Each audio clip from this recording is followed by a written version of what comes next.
इस वीडियो में मैं संगीत में लगने वाले जो स्वर होते हैं उसके बारे में मैं बताऊंगी। ऐसे 7 स्वरों को मिलाकर के सप्तक होता है जो शुद्ध स्वर का स्वर होता है। सा रे ग म, इसे मैंने पहले भी बताया है। लेकिन अब कहेंगे कि ये सा रे ग है तो ये फिर बीच का ये सब क्या है? ये सब भी स्वर है। और शुद्ध स्वर के अलावे जो स्वर होता है वह कोमल स्वर होता है, विकृत स्वर होता है। तो इस स्वर को हम पहचानेंगे कैसे? संगीत में शुद्ध स्वर और विकृत स्वर को मिला करके कुल 12 स्वर होते हैं। कैसे? ये सा एक सप्तक में कुल 12 स्वर। कहने का मतलब एक सप्तक में 12 स्वर होते हैं। कैसे? एक ये सा रे, ये भी रे है तो 1 2 3 4 5 6 7 8 9 10 11 12, ये ऊपर का सा, फिर वही सा। इस तरह से ये 12 स्वर। अब शुद्ध स्वर है जिसको लिखने के समय में कोई चिन्ह नहीं देना होता है, और वो शुद्ध स्वर है सा रे ग म नी सा, ये शुद्ध स्वर हुआ। इसके अलावे जैसे सा रे लिए हम, तो इसके नीचे जो ये रे है ये कोमल यानी विकृत स्वर कहलाएंगे। फिर ये रे ये शुद्ध हुआ। फिर ये ग लेते हैं, सारे ग शुद्ध। तो फिर सारे ये क्या है?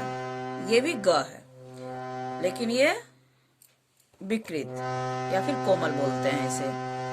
तो सा रे ग और सा रे ग, ये भी रे ग। म, सा रे ग म शुद्ध स्वर में ये म जो होता है, म के ऊपर वाला यानी म और प के बीच वाला जो स्वर हुआ वो हो गया तीव्र। तीव्र मतलब तेज, यानी जो वास्तविक जगह है इस म का उससे ऊपर का म, वो हो गया तीव्र म।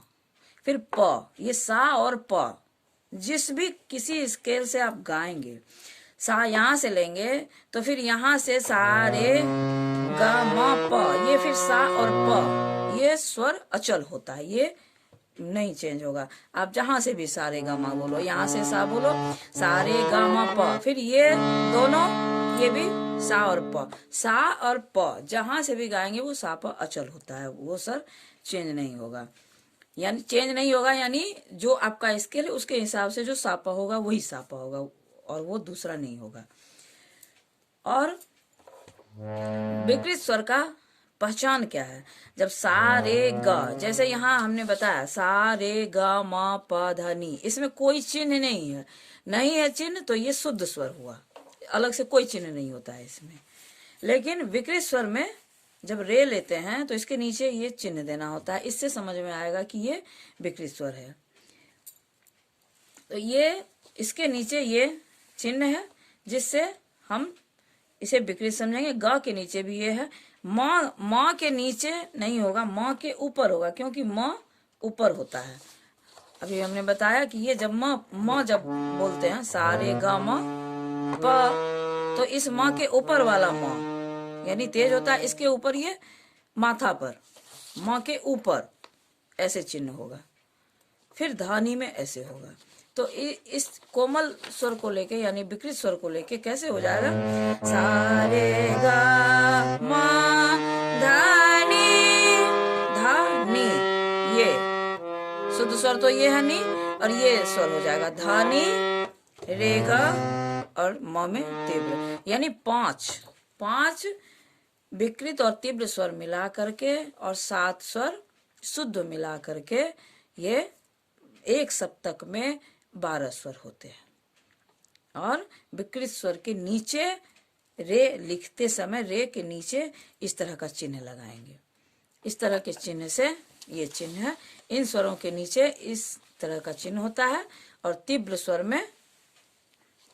में ये इसके ऊपर, इसका पहचान चिन्ह म के ऊपर इस तरह से होगा। ठीक है, तो इस तरह से हम शुद्ध और विकृत स्वर को पहचानेंगे और शुद्ध और विकृत मिला करके एक सप्तक में कुल 12 स्वर होते हैं।